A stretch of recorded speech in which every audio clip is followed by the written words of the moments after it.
कोडोली ते बोरपाडळे मार्गावरील शहापूर गावच्या वेशीजवळ माजी सरपंच डॉक्टर कृष्णात पाटील यांचं घर आहे.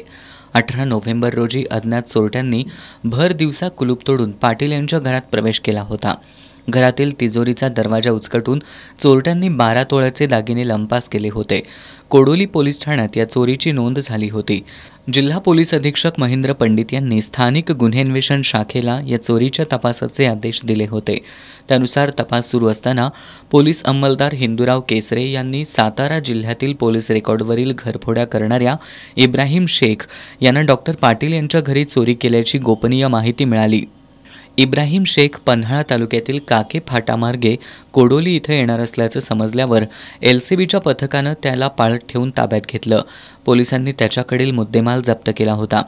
आज कोडोली पोलीस ठाण्यात सहाय्यक पोलीस निरीक्षक शीतलकुमार डोईजड यांनी डॉक्टर कृष्णात पाटील आणि डॉक्टर सविता पाटील या दाम्पत्याकडे त्यांच्या घरातून चोरीला गेलेले आणि चोरट्याकडून जप्त केलेले 12 तोळ्यांचे सोन्याचे दागिने सुपूर्द केले. घरफोडीचा तातडीनं छडा लावत चोरीला गेलेले दागिने परत मिळवून देण्यामध्ये LCBच्या पथकासह कोडोली पोलिसांनी दिलेल्या योगदानाबद्दल पाटील दाम्पत्यानं समाधान व्यक्त करत त्यांचे आभार मानलेत.